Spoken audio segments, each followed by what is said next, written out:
Welcome with Jesus Bible Study. We're going to be in the book of Proverbs, chapter 3, verse 9. Honor the Lord with thy substance, and with the first fruits of all thy increase. And I'll repeat that. Honor the Lord with thy substance, and with the first fruits of thy increase. If you are privileged enough to become wealthy, or even just financially stable, let a sum of your money be dedicated to the things of God.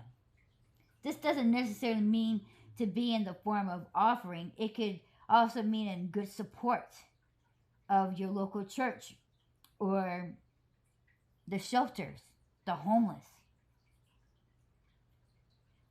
You can use your money to help hospitals, children in need. A lot of people like to forget about the elderly who are sitting in institutions and the mentally disabled that is in mental institutions.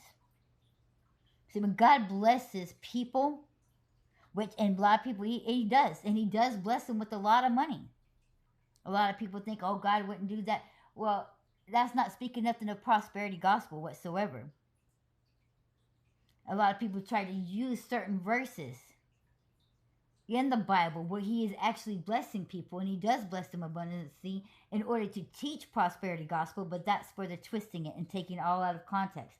God does bless people, but it says in the scriptures that he blesses them so they can bless those around them. That he has thought that when he was to bless them, that they was going to be use that to bless other people, and they would have the knowledge and the understanding to know that that's the reason why they was blessed. That he put his trust in them to go do so accordingly. That's why when he blessed most people, what they became kings, and those kings was what to help those around them, to help the community, the ones that was below them, to help them. So when you are blessed, and when God blesses you, you are to bless those around you. He is putting his trust and faith in you that you would do the same thing. So all those churches, they're being blessed with abundance. There shouldn't be no homeless people around that whole entire city. There should not be starving kids. There should be no one that should be hurting. There shouldn't be sitting there people that's being all. There should be helping them people get into like drug rehabs. There shouldn't be a member in your church that should be sitting there starving, making it from this week to this week, or don't have clothes for their children. Yeah, but you see a lot of pastors sitting there, and they see the people in their congregation, and you see them outside that church, and you see that they're wearing the same clothes every single day, and know that they're getting skinny and don't have hardly nothing to eat, and that mom can't do it all by herself. You are supposed to help that child. You're supposed to help that family. But so a lot of them are too busy telling you that you need to give to me. You need to sow this seed. And God will, and write on there what you're sowing your seed for, so we can say a prayer, and then God will give it back to you. Knowing that is a lie. That reaping and sowing has nothing to do with money. You're not supposed to put all that into there. God says you're supposed to give it in the scriptures. When they tithe for, what was the reason why they was giving all the first fruits and all the stuff to lambs to the church? So they can what? Give it to the widows. Give it to the fatherless. Give it to the sick. Give it to the elders. That's why the church held all that. Was so they can come and distribute it among the people who needed it, including themselves. Yes, I know he said when they sit there and sacrifices that it went for them, for that's how they was to eat themselves. So yes, you are supposed to use some of it for you, because it paid us when it sold Aaron and all his sons, when they was to preach and when they was to sacrifice that meat. Yes, they did eat a portion of them, and their family was to eat it. But it also clearly says, Go further down to the scriptures where they were supposed to give it to what? The widows, the fatherless children, the sick. Then you go all the way back to the New Testament when they went, where God said when Jesus sit there and told everybody you weren't supposed to sacrifice anymore. That they used what the church had received from other people. And what did they turn around and do? They went around and helped the people. They gave it to the ones that was hurting. They gave it to the ones that suffering.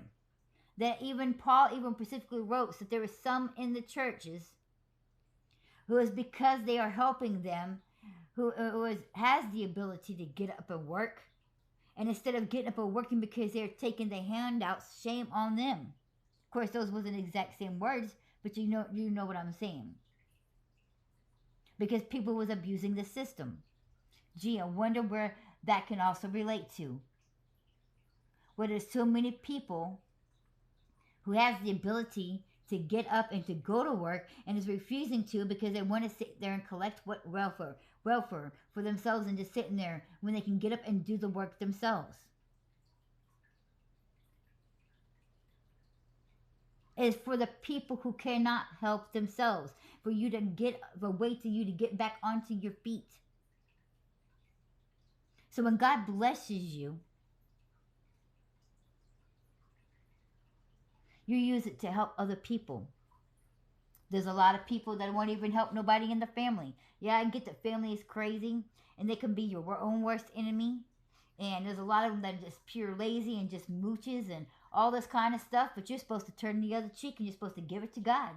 But you're also supposed to be able to what? Help them.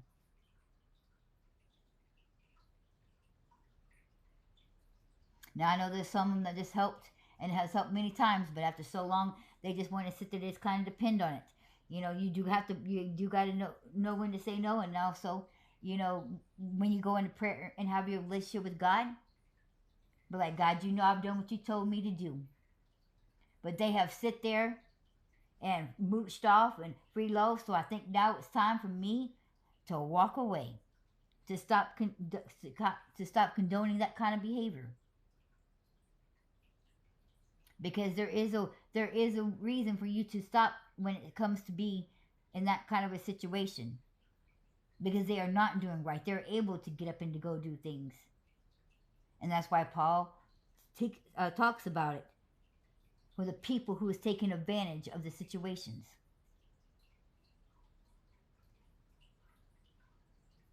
Now, I'm not saying that you, just because you're, have all this money that you're supposed to spend your whole entire thing and just give it all out to people and then leave yourself with none. That's not what it's saying at all. But it says that you are supposed to contribute and help those around you. And that the more you bless other people, the more He will keep blessing you.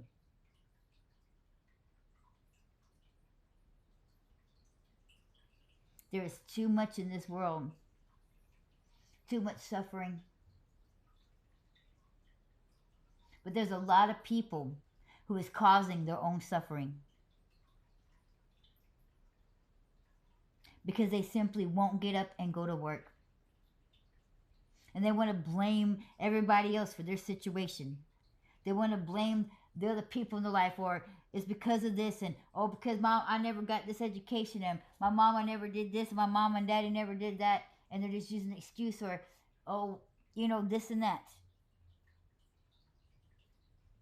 So if you're the one who's sitting there and you believe that you're suffering and you need something, and you think that people need to help you,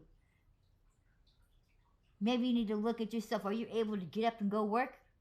You cannot be sitting there blaming and holding everybody responsible for your suffering. And you cannot sit there and expect other people to bless you, because it says in the Bible that they're supposed to bless other people and make them bless you and hand out their hard-earned money because you're too lazy to get up and go work for yourself. You cannot sit there and condemn those people for not helping you. God gave you the ability to get up and go work. Go work. A lot of people can't get out of that pit because they're sitting there too busy depending on all this welfare and all this stuff when they don't need to, when they can get up and go get work themselves. So they will always remain in that situation because you won't get yourself up out of that situation. God